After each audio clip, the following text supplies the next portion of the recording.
everybody, it's me, Dr. Amy. It's time for another Tuesday tip. We have been talking about different lab tests, right? So we've talked about a little bit about liver tests, a little bit about inflammatory markers.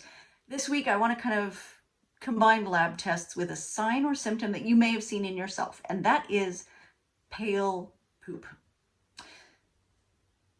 Not a very glamorous subject, I know that, but here's the thing.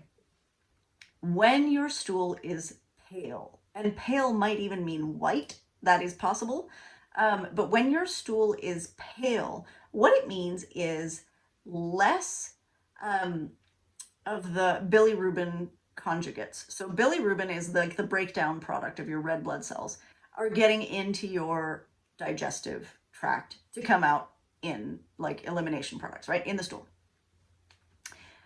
Nobody cares about that. But if you see pale stools, what it means is that there may be a temporary or more chronic blockage in your biliary tract, right? So something is stopping bile flow from getting into the digestive tract.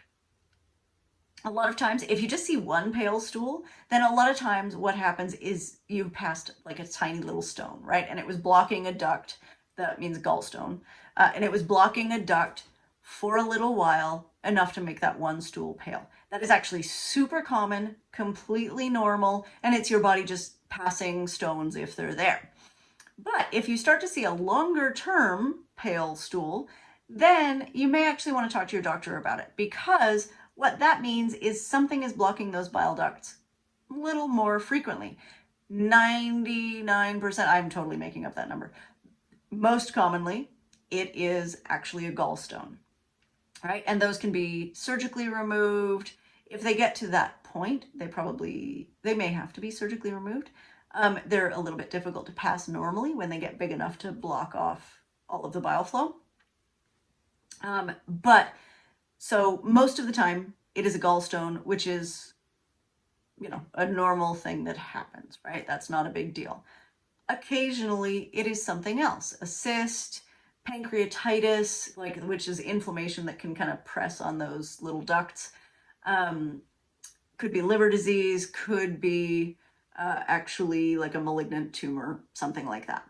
So this is not something to ignore. If it continues to happen, especially if it's gallstones, very often you'll have like a right-sided heaviness or pain or discomfort after eating, something kind of right on those bottom ribs or under those bottom ribs or on your back. Gallbladders don't have like touching nerves like fingers do, right? You're not supposed to be able to feel your gallbladder most of the time. So if it's irritated, the pain is just sort of general. Sometimes it goes to your back between your shoulder blades, sometimes to one shoulder blade, sometimes to a shoulder, sometimes to that right rib area, sometimes on the left-hand side. You just never know. Gallbladder is on the right physiologically, but again, it doesn't have the same nerves as a fingertip, right? Like nobody's supposed to be touching your gallbladder, so there's no reason for your body to feel it in the same way. So it's just like pain. Very often after eating, or worse after eating, or worse with a fatty meal. So, pale poops, think about your gallbladder. Okay, Tuesday tip. Bye guys.